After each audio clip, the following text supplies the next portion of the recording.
Isn't it funny that nearly everybody spends their lives trying to figure out a way to basically have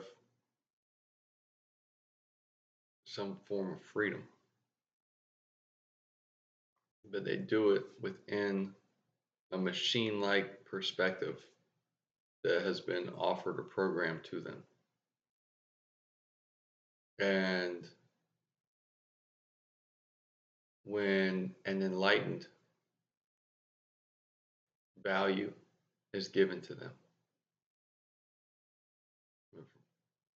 remember who you are, see who you are, and then see what's going on. They nearly always jump to, yeah, but who's going to pay my bills? Or they jump to something that's going to cut it off, which is a collective unconscious program. And so that program is literally running them. And they don't want to see that. So I'd like to point out that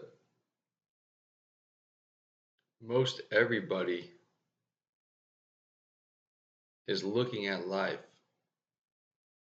in a way that life doesn't know what's going on. I just got to struggle through it. The answer is to get more money. And that I have to figure out a way to force and do it now. And there's a little tiny piece of them inside that's going judgment based on the fact that somebody else seems like they figured it out. So they're better than me. Also, I don't feel like they're better than me, so I have to beat that. How do I beat that?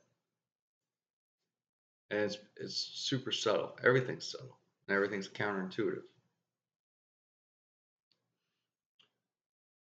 And so what occurs is that most folks spend most of their attention, and what you pay attention to grows, spend most of their attention in this manner of getting through a day to get to the end and check it off as like a push card into a time slot of like an old computer or clocking in and clocking out. It's almost like reading Braille. It's like, all right, we've got done with that letter, go to the next letter.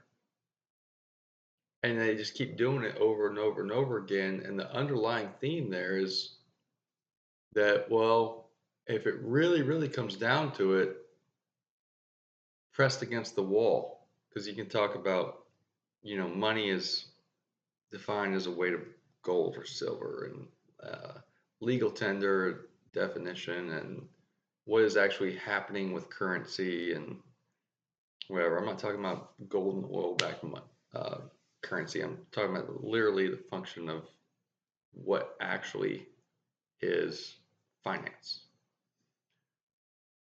And it comes down to negotiable instruments, and it comes down to the divine limitless spirit is offering its authority on a signature line. That's basically it. And it's difficult to see until you see who you are, then you see it. But that's how all transaction and all world functions, is based on an autograph or a signature of an aware or unaware divine energy embodied. And so these individuals, this is myself, this is everybody, goes through a process of life at stages, and one of the main stages, which a lot of people kind of stay in forever, is, well, it is what it is, and you got to pay your bills. I mean, it builds on that, like be a productive member of society, or get ahead, or get a certain amount of success, or create wealth so that my kids can have what I didn't have. None of this is good or bad. And I support wealth. There's not, I mean, of course. But the very underlining theme is that you must pay for the power and the utilities, and it's built into literally the legal system of society. And so you are a divine limitless spirit as energy that has been embodied, and you are operating in a divine realm of energy projection and a reality of duality that's a facade of light density. So it's a facade of density, it's actually a light show. Light like lightning and like lasers. And it's all within an agreement of yourself saying, I'm going to enter into this great mind. And the great mind is literally everything. And there's a functional kind of guideline rule system of how this place functions itself. And it's not actually a place, it's more of a flowing field of energy that turns back on itself. And that includes everything that's perceived. So all realms, all dimensions, all space, all planets, whatever. It's a mind. And we're entered into a mind, and we interact with each other in this field of mind. And we're embodied. And then we spend so much energy and so much attention and so much focus on the underlying theme of bitch better have my money. Bitch better pay your bills. And that really comes down to property and knowing what to do with it, and then property of self and knowing what to do with that. Because if you have property, autonomous property of land or of yourself, you don't know what to do with it, you won't really have it for long. That's just kind of how this place goes, how this place flows. It's not a hierarchical oligarchy system that's oppressing you or me or anyone. Now, that may be a show that's there, that may be reflecting itself in the movie of your life, but in reality, that there are guidelines of how this place is functioning. And what I'm attempting to point out is that this place itself is already perfect, it's already everything, and it's reflecting you to you until you see you. And then until you figure out what you're here to do, and until you get out of your own way and do it, which I'm attempting to do right now. But we spend so much energy doing other things, which isn't good or bad because it's usually part of the journey, so that the implication can be fed into, well, we must pay our power bill at the very, very bottom end of the line, not automobile or travel or home or whatever. All of that stuff, all the luxury of whatever it is as well, all the food, all the, celebrations, all the digital currency accumulation or investments, all that is a representation, honestly, of power. I don't mean power like authority over others, which that in itself is the essence of this as well. What I mean is literally the power, the energy control that flows in this place. But say that's like your electric company or your solar company or your oil entities or whatever it is that's actually providing this electricity or this magnetism to power things. Because without that, none of that, there's no banks, there's no hospitals, there's no restaurants, there's no clothing manufacturing, there's none of this shit. There's houses that are built in a completely different manner because they're not based on a requirement to constantly update these electrical systems and these sanitation systems and these plumbing systems and these uh, central air conditioning systems. Um, I mean, even irrigation, the roadways, municipalities, everything, police, everything is different if you just look at the power source. And the illusion is that the power source is being created. So most people are giving their entire lives, or most of their lives, focus on unintentionally paying attention to doing these things so that they can pay for power and then move forward above that. But all those other things they want on top of that, all the luxuries of life are like travel. It's all based on power source. It's all based on some type of oil or electricity or magnetism. Now, the trick is, where's that coming from? It's already here.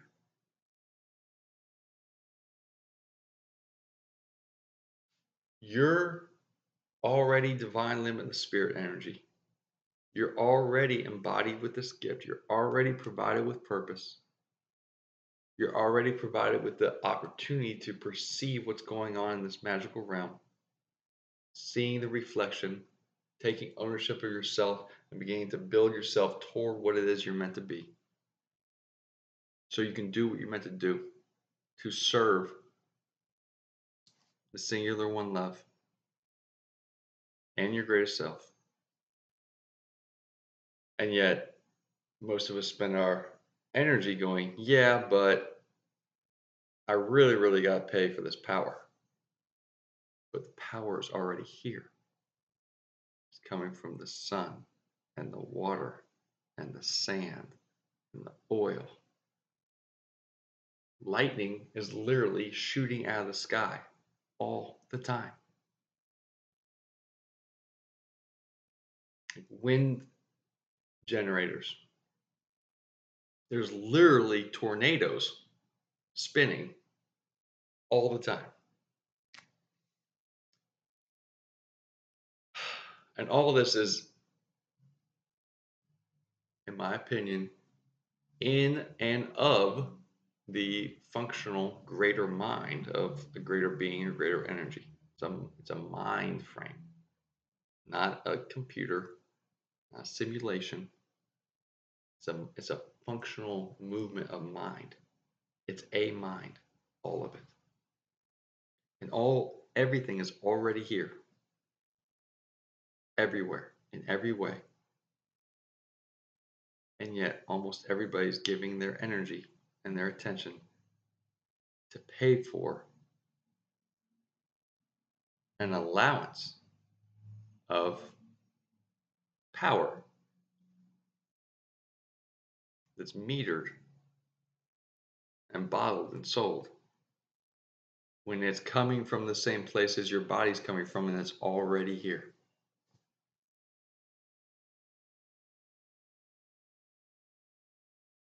So I know the mind wants to go, yeah, but, and then this is what we do about it, and this is what we do about it, and this is what we do about it. And then that leads to like overthrowing governments and like trying to raid up people who own Duke Electric, right? Which they must be the enemy because they're the same ruling family that owns Duke University. Come on. What do you think that's going to do? Honestly, you raid up those people who have that name or a part of that lineage. They are embodied spirits. Maybe not just like you, but they are still embodied spirit energy. And off with their head of all of them. And then what happens? Nothing changes. Still the same shit. It was just some like weird revolutionary murders for a while, and then a revolution brings you back to the same place. Somebody else sits in that same seat, starts coming up with rules of why we have to meter this so it's fair for everybody. And it's the same shit. What you must do is go inside yourself Realize who you are. Stop focusing on all that shit. Stop focusing on paying the power bill. Stop focusing on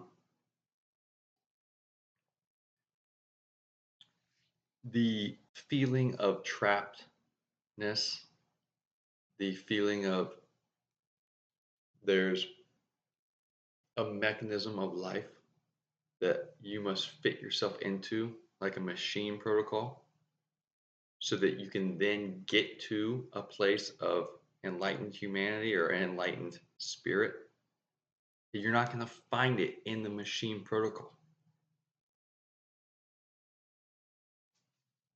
You have to go within yourself. It's already there. It's always already there. Everything is there. First, look within.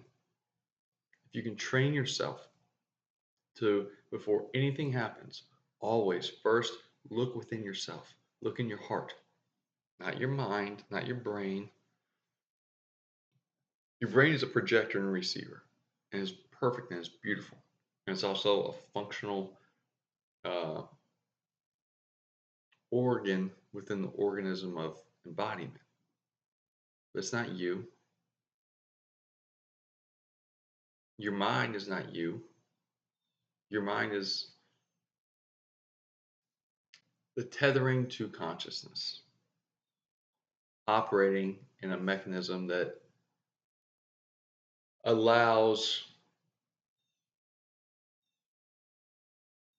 energy to appear and to be projected out and to disappear.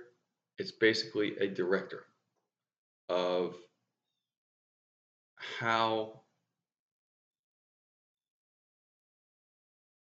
you're explaining to this place or explaining to whatever it is that you are on a certain place, certain vibration, certain frequency, and that you are going and focusing on a certain thing. And it's your mind is a communication device of a story. And that there's a collective unconscious here who's receiving information. And that information is probably seeping into you. And that's where you get the mechanical perspective of fitting yourself into like this square or this pentagram or whatever. And it hurts to feel like you are this and you have to figure out a way to put yourself into this, but you do it anyway because that's part of your job. Right? That's how you pay the bills or what you're trained to. That's how school works. That's how I learned to get really good at multiple choice. That's how I get A's and B's, multiple choice of life. I say what they want me to say. I'm good at that shit. And then at some point, you either realize or you don't, but your entire life is a multiple choice that was offered to you from a social order that's part of the collective unconscious. That's just being programmed by receiving information and it seeps into you and you're projecting it back out constantly. And you see it be projected back out as events or feelings or people or a storyline. But if you separate from the collective unconscious and just begin to perceive yourself, first look within, you will see that storyline is literally only occurring for your own growth. And it's you doing it. And then there is this greater being that you are part of. And in my opinion, would benefit by surrendering to the process of. And that way you can control the audience of yourself, the actor of yourself, the author of yourself, and then the awareness of yourself. And still write that story of you consciously, unconsciously, and then project it subconsciously with the alignment of this greater force, this greater singular one love, this greater being, this greater creative, generative principle of all creation of life. And then in that manner, you are aligned with your purpose long term or your short term, and that life itself flows through you. So you're not playing the game of life. Life is playing the game of you. And it's flowing toward what you are focused on, what you're paying attention to, and what you're doing. And it's very difficult for us to see the internal mechanisms of what we're doing because we've adapted this perspective that we must fit ourselves into this machine box. And so the real us is like this invisible thing, right? And we have a body and we're playing in this light show of density. So to be able to see what's going on within ourselves, we have to grow the real us, the real self of us. And that's easy to do. It's just about putting more energy and focus onto that so we can continue to unravel and then unfold. And that's the real us, okay? That's the divine limitless spirit energy of us unfolding. It will appear in your body, it will appear in your environment, it will appear in easily being able to pay your bills or have a greater access to a power source of energy that's already here. But it's a different placement of attention. When you're unconsciously trained to always place your attention on, I have to pay my bills, and I have to do this, and I have to do this, and I have to do this, that's a great way to do whatever you have to do to middle yourself to stay in that box. And middling yourself, like everybody is middling themselves unconsciously because they've been trained to make everyone else around them comfortable because they're middling themselves to make everyone else around them comfortable because they're middling themselves. And then middling yourself ends up with the opportunity to receive this perfect gift of avoiding your own greatness.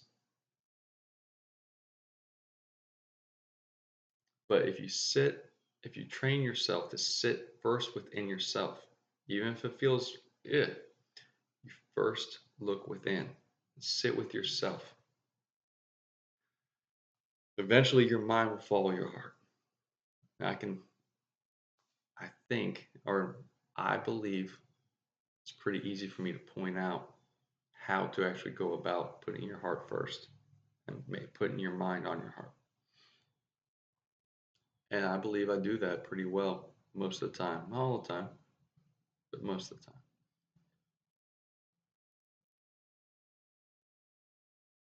And when that occurs, you're able to perceive that this place is magic and that you're not in fear of how am I going to do all these things. I have to do them in this mechanistic way of like thought, plan, action, belief. It's actually not necessarily opposite, but it's intention, attention, and then friction.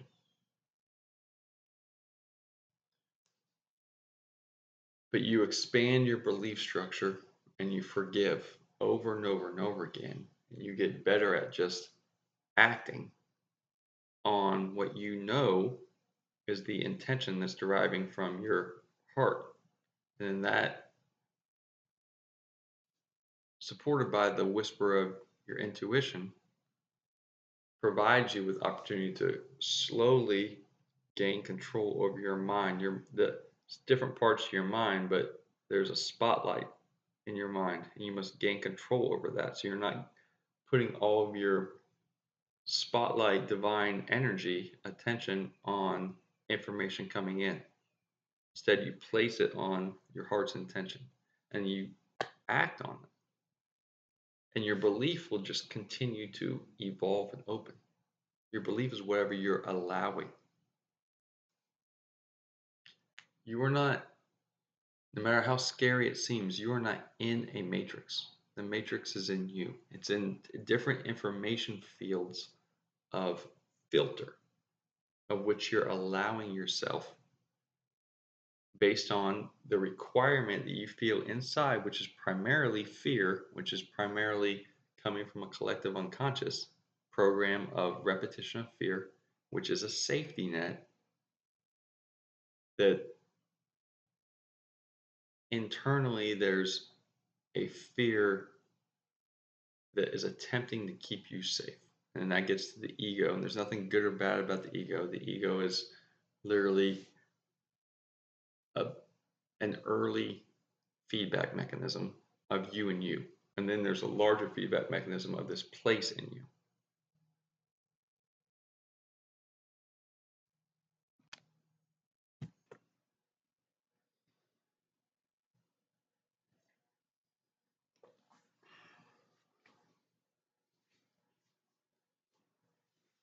Interruption. So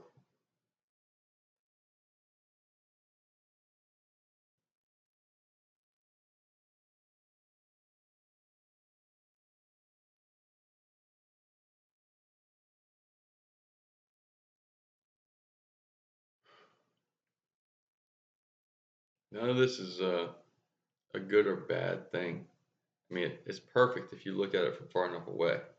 What happens is things look and feel very unfair when it seems like we're trapped inside the body, inside the character. But when you take a step back and you just have, that's what everybody needs, is just that moment of the ability to kind of go into a reclusive mode. Sit with yourself in the forest of the mind. Find all the terrible, scary demons that appear, and then realize, oh, it's just all reflections of shit that I'm here to address and heal. And when you get better at addressing and healing it, then it's, it just kind of takes off. I don't think there's an end, but the forest does not last forever. And actually, what I found is you don't want to leave the forest once you get really good at it. But you have to go out and then be yourself. And that's part of what I'm doing here is expressing, which I'll get better at the expression, but expressing the wisdom, the love that flows as life itself. That's what life is. It's a flow of energy. And it's flowing and it's allowing you to be you. And lots of times we forget and we become trapped in the character. And we become trapped in the character of us think everything else seems big and somewhat unfair or just like on a pedestal, and we seem small or disempowered. And it's just an illusion. It can never actually be that way. We're just choosing unconsciously to, for lack of a better term, identify with a perspective of seeing everything through a smallness, a fear. And this place is a duality of love and fear, the essence of the energy. But inside love, you have the essence of singular one love. Inside fear, you have the essence of singular one love. It's really not that complicated. And your job is to eventually grow yourself to walk the middle path. So you're not scared of fear. You're not scared of love. You're not trying to hold on to any of this shit. You just get better at releasing the ropes. And then empower yourself to be who you're meant to be.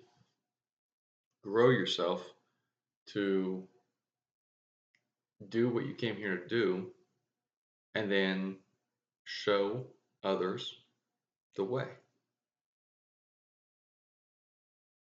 That doesn't mean that there's one way. That doesn't mean that there's anything to fight. That doesn't mean that there's anyone to bow down to.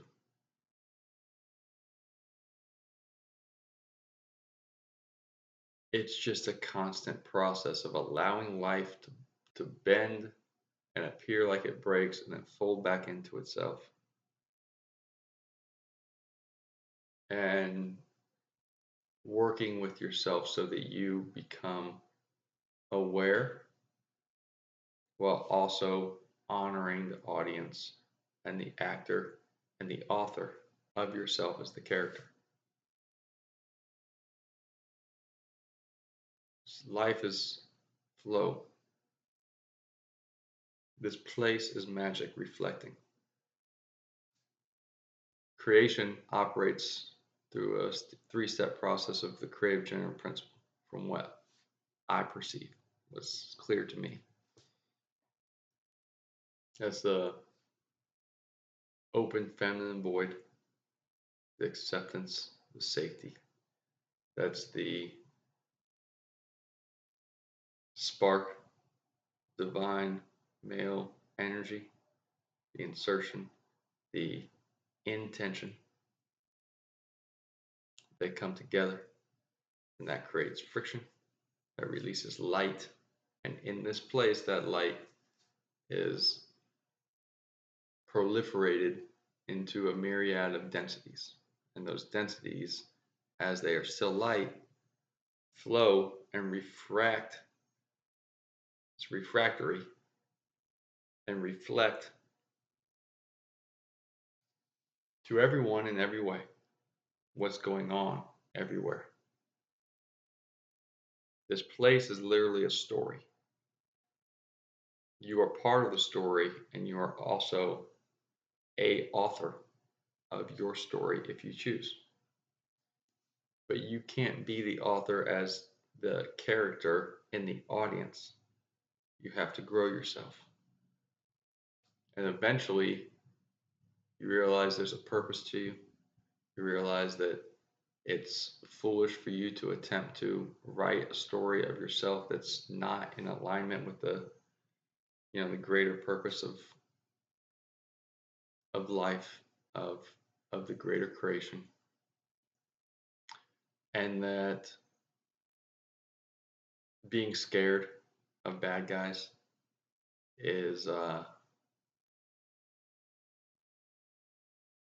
for lack of a better term, below you. There's a lot more, life itself begets. So what you put energy into, you'll continue receiving that same thing forever until you pivot your energy and you'll begin to receive that same thing forever. And then you're also putting that energy back out as you're receiving it. So it's going like this, both directions. You are the power. The power of electricity and magnetism and oil and fire. That's already here, but it's also already you.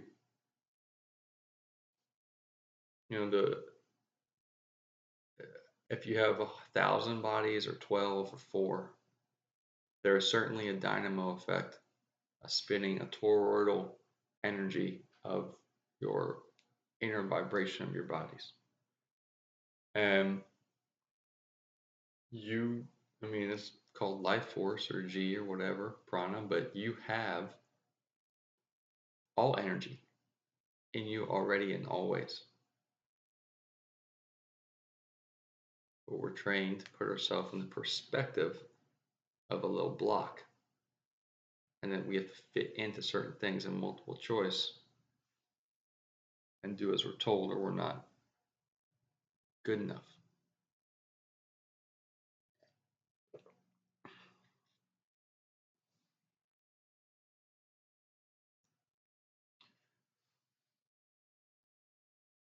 We are all one flame. We're one great fire, one great wind, one great rain, one great lightning. All lightning is one lightning. All one dynamo, spinning energy. All one tornado. All one soil. All one body of water. All one ether. All one energy flow. And yet, as we come here, there's a reason why a lot of folks are very, very similar to each other. Look the same, act the same. It's almost like they have a little cutout. But there's uniquenesses to everyone. There's no such thing as equal. We're all one, but there is no equal. It's impossible and it's not meant to be. And there's no better or worse. But we are all one flame. We are all one essence of fire. And then when we come here, we have individual fires. We're individual candles, individual bonfires, whatever. And we spark off at a certain time, or spark on at a certain time. And then we find our way burning what's around us, learning how to burn, learning what we are, learning how we function, just feeling what it's like to be a flame.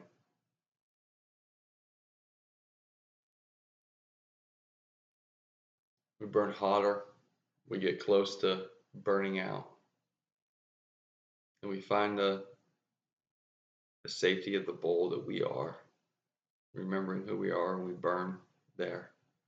And eventually, we get to the end of the wick, and we're grateful for the journey. We let the fire go. And that fire does not stop being fire. There's still fire everywhere. It's one of the great fire. Just that uniqueness of that one little flame has been blessed and has now let itself go out of the embodiment back to where it came from. It doesn't need to be serving this great mind anymore. There's just an in and out. Or sometimes the flame gets snuffed out. That's okay too. Because the essence of what the flame is cannot be killed or die, but it has a proliferation of opportunities as it lives as a flame. It's so interesting and so exciting if you look at the fact that you have this opportunity now to be living. You're living in this story of embodiment in this place. And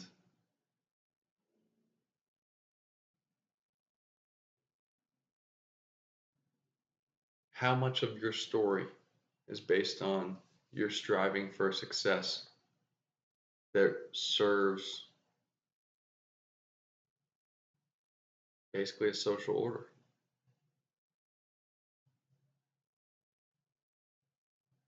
That's not good or bad. Let's be honest. How much of you is focused on doing what you came here to do? When is the time that you're going to say, it's okay that shit's fucked up? It's okay that it seems like a digital framework is trying to entrap humanity. It's okay that it seems like there's a darkness. It's okay that it seems like banking is terrible, or some type of ruling families are, you know, playing a game of feeding on the masses. How long and how much are you going to pay attention to these things that derive from a singular theme?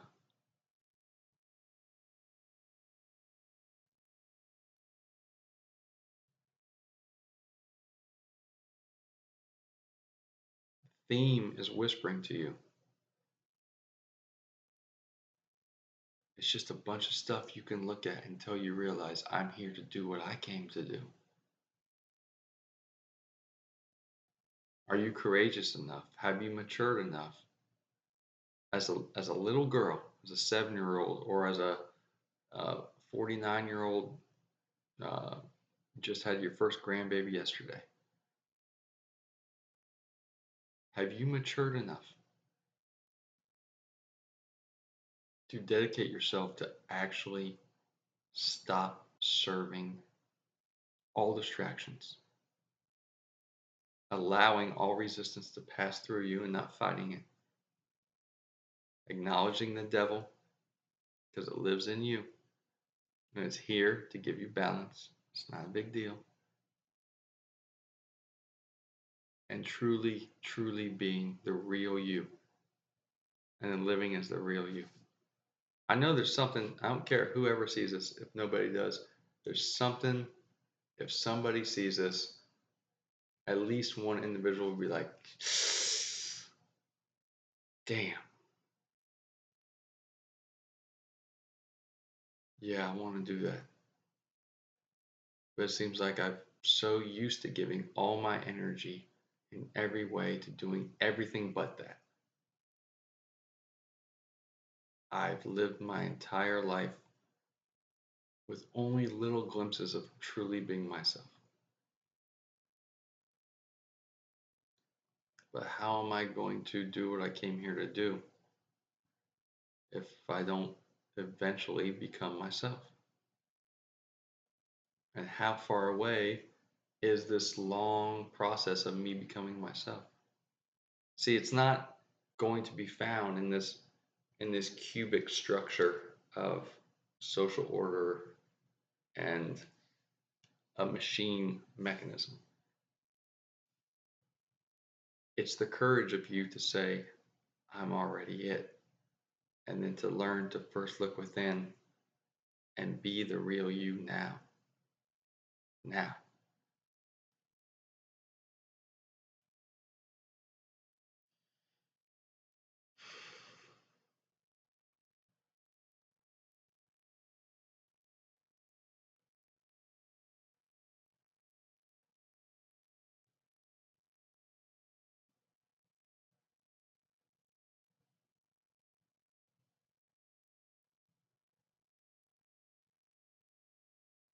You're the one. You always have been. It's impossible to compete against anyone and anything. The only true competition lays within. And the only real game is realizing I must control nothing outside of me and only consistently remember who I am. And then give the strength, the empowerment of who I am to this place in love. And honor the fact I have the opportunity to be living here. It's perfect. You'll laugh more, you'll smile more, you'll be way happier. You won't be lonely.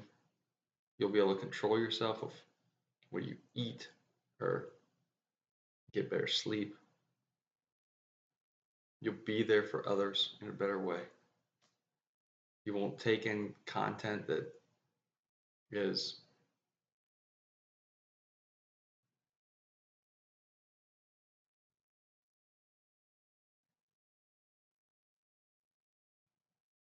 a program of distraction. You'll allow everyone to be, and you'll regain control of your own focus.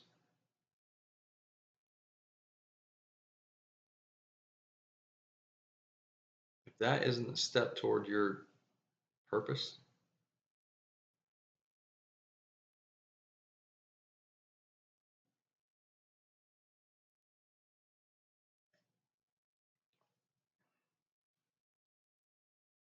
you ever notice there's like a million people all saying this is the way to do it. This is the way to do it. Whether it's like how to wake up in the morning, if you should drink certain teas or coffees, or how to meditate, or how to do yoga, or how to build muscle. you know,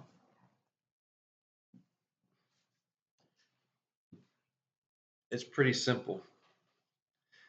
The only true masters constantly tell everyone in a subtle and strong and unbending fashion, it's you, bitch. It's you. You are the power of all love in all ways.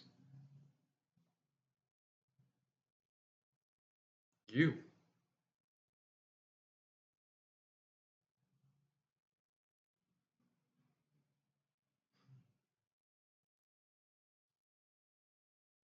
And you're scared of it.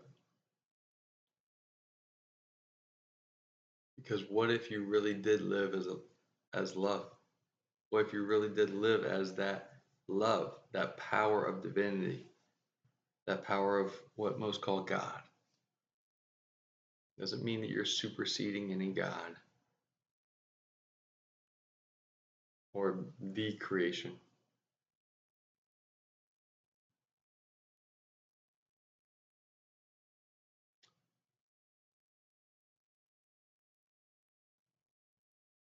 It means you're honoring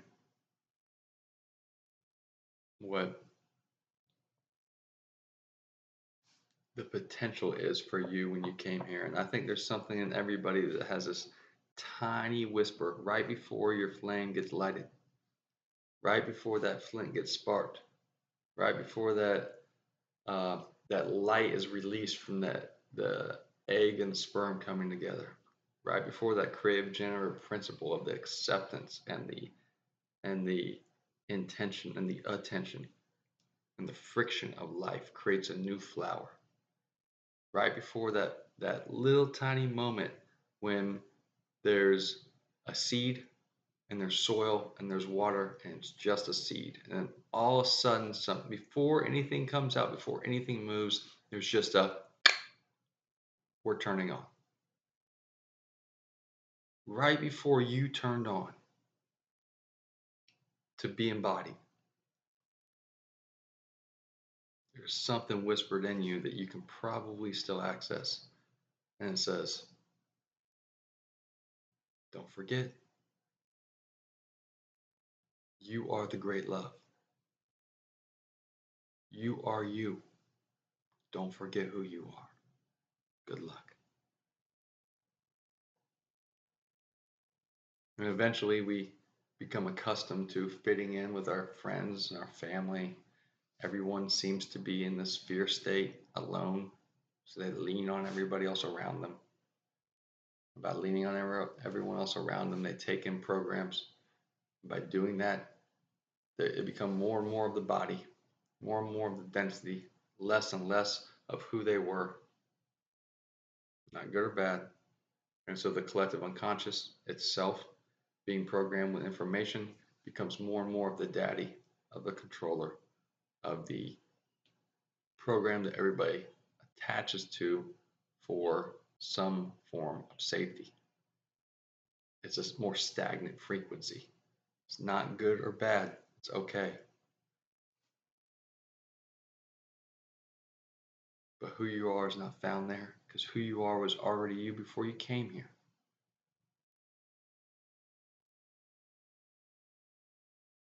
Another perspective that I currently hold is that the mechanism that we function with is basically like a funnel, a siphon. And you can choose what energy enters through your funnel that embodies this. So some of it's always going to be the pure you. More and more, you can focus on the greater self of you. Or more and more, you can focus on the divinity of Yeshua, or Babaji, or Thurumular, or Shiva, or the pure essence of singular one love, God, or the universe, or your grandmother, or more confused entities, or a empowerment to write a certain type of music or whatever. But the more you focus on a certain energy flow, Everything is of love, but the balancing energy flow, that becomes more and more of you. So everyone's always changing. Love and loyalty is all that matters. Everything's situational. Everything's always changing. The more you allow this funnel of energy to enter you, you're paying attention to what's entering you unconsciously or consciously. And if it's unconscious, it's probably of the collective unconscious. So you're just basically taking whatever coming in. But that's embodying you. It's like you're eating the meat of another animal, and that meat this isn't good or bad, but that meat then becomes part of your meat, right?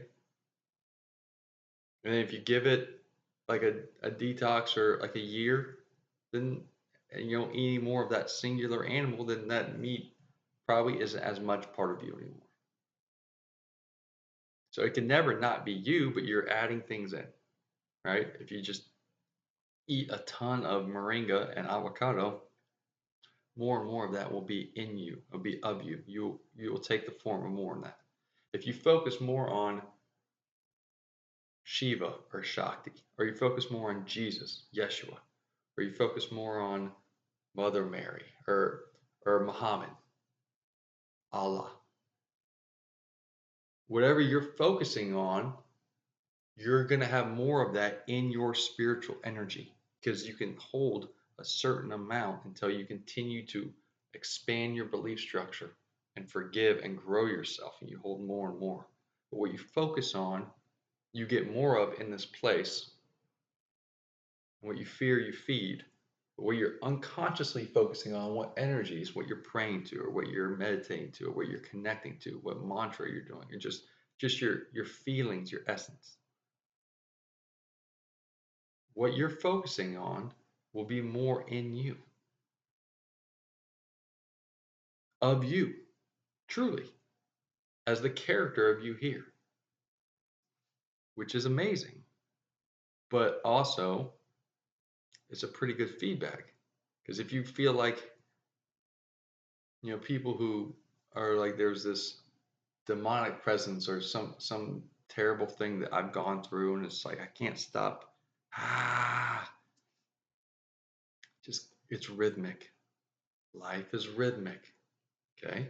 It's not, that's one of the guideposts of this great mind that we're participating in. The Hermetic principles give a lot of insight into the guideposts. It's not rules, it's guideposts of this great mind. Like, this isn't me. This is a blessing that I get the opportunity to participate in my life, or choose not to participate in my life and participate in just the life of society and kind of go about a Lego life. But it's a blessing that I have the opportunity to live in this embodiment now.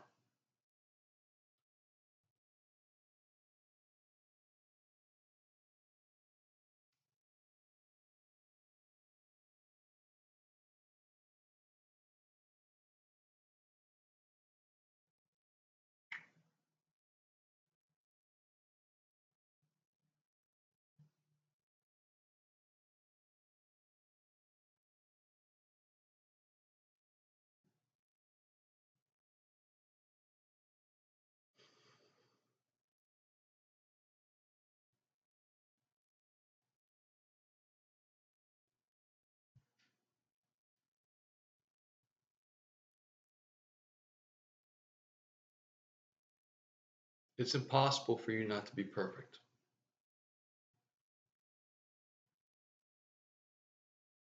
I have found that the key lies in expanding your belief structure, expanding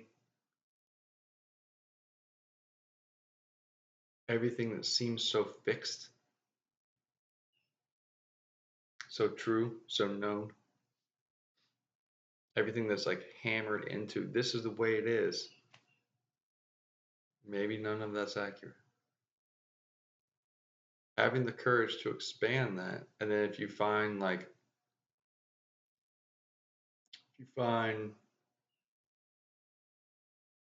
NASA is very interesting, or SpaceX, and then you find what's going on in the stars are very interesting. And then you go and look at the moon landings, and then you're like, wait a minute, moon landings, they have to be real. And they're like, they're not real. And then you go to this, well, what else isn't real? And they're like, oh, NASA's a trick. And then you go to, then Warner von Braun, further and further and further, and it just bends you to this perspective of everything is terrible.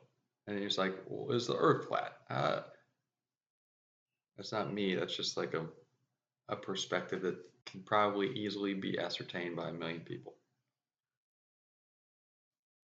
Each time you're challenging your formal belief structure, but you're also still staying within a box of a mind that something is fixed and you're receiving information based on what society is allowing you to. Even if it seems like it's counterculture, anti-society, it's still what's being allowed to you via different sects of the collective unconscious. And collective unconscious is not a controlling mechanism. It's literally it's human functionality has a neural network that functions very similar to like a beehive. It's like we are connected to each other. There is the possibility for a bee to separate and go on this path of enlightenment and be like, I don't know, guys, I need to figure me out. I'm not even going to say anything. I'm just going to go sit in this tree for a little bit. Maybe I'll start my own hive, but I'm just chilling. And then they're ostracized. But eventually, they either get snuffed out or their wick burns out or they find a certain amount of power within themselves in which they can come back and provide value to other bees that have changed and morphed in their absence. They are now how the magic of life works because it's rhythmic. They are the bees that were their friends or that could have been in their ambiance before, now as this bee comes back, has the opportunity to guide them in certain ways because of what she or he has found within themselves. And that's really the core of this meandering rambling is that there is nothing, financial mechanisms, governmental control, all religions, all spiritual ascension or growth process or enlightenment, all manifestation, all uh, all body healing, all improvement of muscular or nervous structure, everything is here if you first look within you. If you train yourself to look within yourself first, you realize that you are the one. You've always been the one. It's impossible for you not to be the one. And it's okay if you choose to not be. It's not a pressure.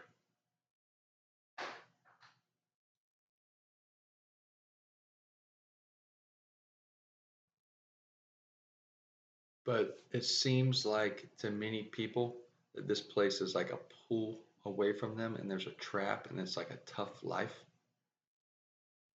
When in truth, if they have the availability to just be that bee and separate for a second and then go and sit with themselves and instead of going all this conversations in the head or all the fears or I have to pay these bills, just they can find it within themselves to first look within. One, all that shit will probably take care of itself, or it won't be that big of a deal because you stop paying attention to it. What's the implication of that? Don't run away from it. What you pay attention to grows. Find that within yourself,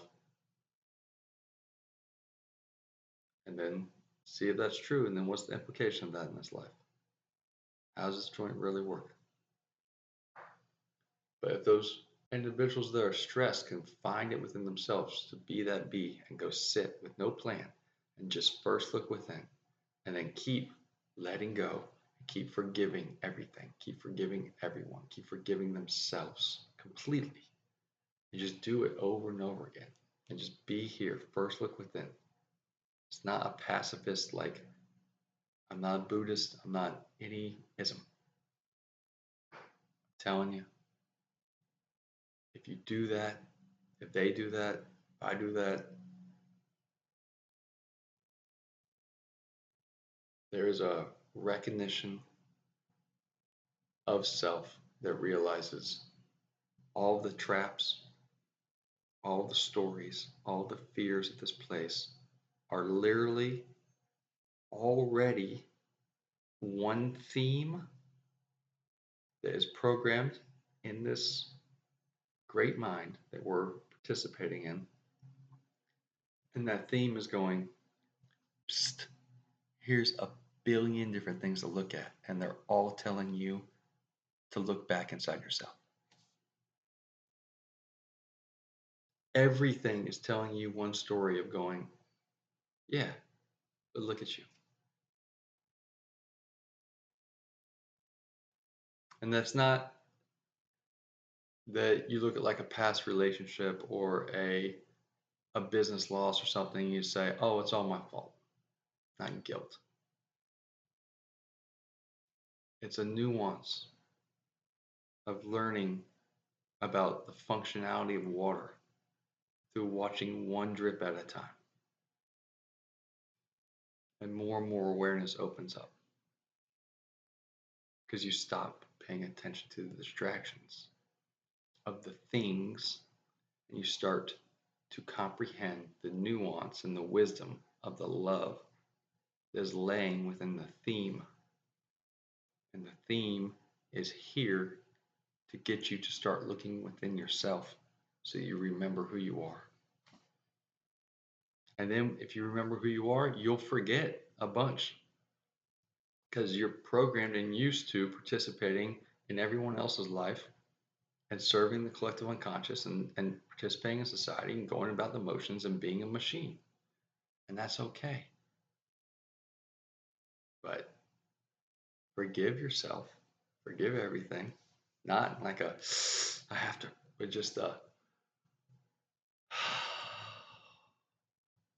it's funny. It's funny. We forget. This place is tricky. It takes away your memory. It's cool.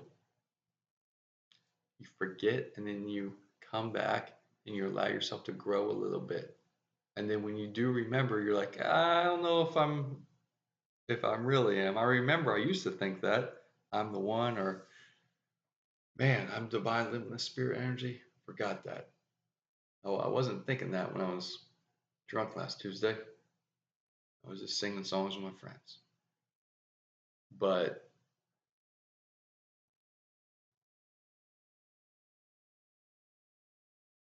yeah, maybe I am. I remember I used to think I am. Hmm. Oh, yeah, I forgot. I'm supposed to first look within.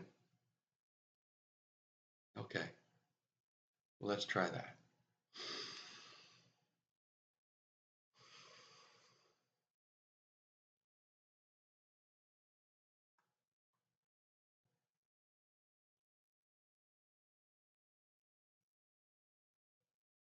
Every time you get back to that place of remembering who you are, you just remember at a little bit stronger notch, a little bit stronger notch. So your base foundation, your platform is just a little bit higher. And you just keep doing that. You'll have these epiphanies, you'll have these moments of enlightenment, you'll have this great clarity. You might have something that changes your life forever, a lightning bolt. You'll have these wonderful ideas, you'll have thoughts that you have to think through, you'll have thoughts you have to let go. But you get better and better at not putting your attention on just information coming in and out. Just stop. It's just a habit. That's all. It's not important. It's not this thing that's running your life. It's just a habit.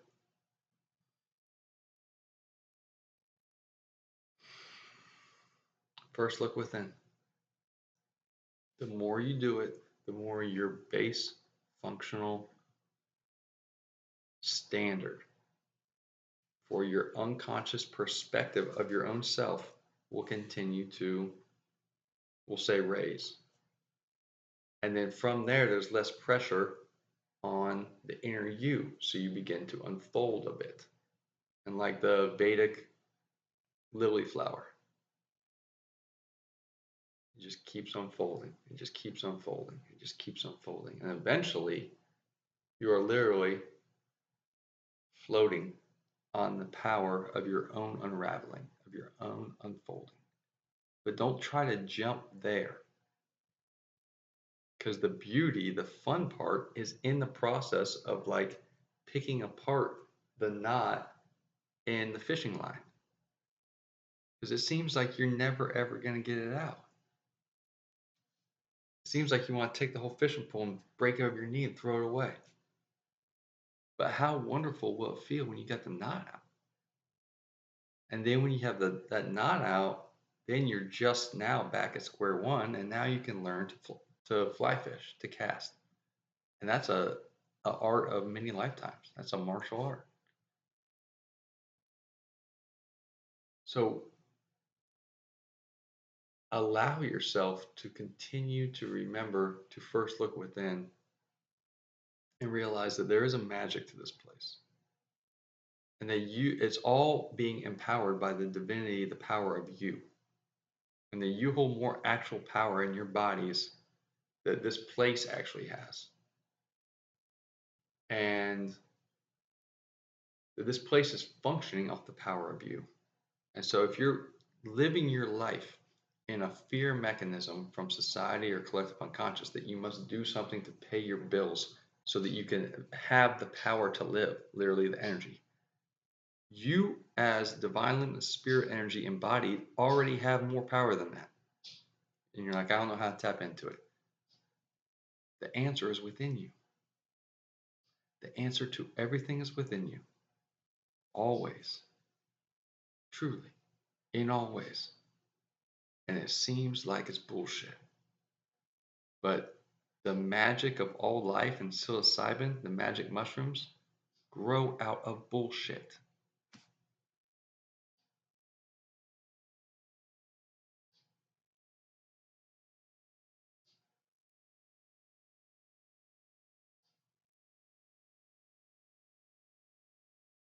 Find the courage within yourself to do the thing you've been running from. Which means sit and let go of all the rules that do not exist. In there, you'll find that fear is your mirror. Here. And that you've always been perfect. You always will be. For you're the one. First look within. I love you. Prima Voltus Interior.